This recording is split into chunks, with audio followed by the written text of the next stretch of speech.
আমাদের পুচুকে আমরা না খাঁচায় রাখি না, ও খাঁচাতে থাকতেই চায় না। একটা খাঁচা ছিল, সবাই বলছে উড়ে যাবে উড়ে যাবে, তা আমি বলছি দাঁড়াও, ও আর খাঁচাতে রাখতে হবে না।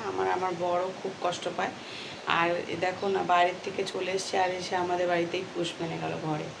তো এখনও বসেই আছে, খাইটাই দিয়েছি সকালবেলা। তো ও ছাতু খায়, আর এমনি টুকটাক যা হয় ফল টল ভাত টাত যা হয় সবই টুকটুক করে খাওয়াই। অল্প অল্প তো খায়, এক ফোঁটা করে। আর ওই খাওয়াই ওকে।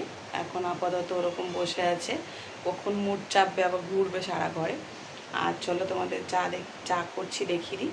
চলো, এখানে চা হচ্ছে বন্ধুরা, দেখেছো তো? এখানে চা হচ্ছে, চা হয়ে গেছে অলরেডি। আমি তো মিষ্টি ছাড়া চা খাই।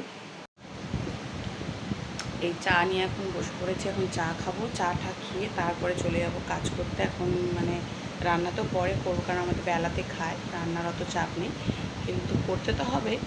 আবার দোকানও আছে। এখন আমি বাসি নিয়ে বসবো, বাসি তোমাদের দেখিয়েও দেবো কী করছি, ঠিক আছে?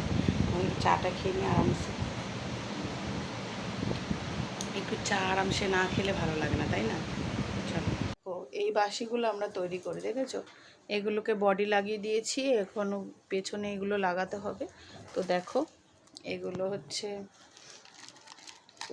এই যে এগুলো হচ্ছে এখন লাগাতে হবে, এগুলো আঠা দিয়ে। তো দেখো,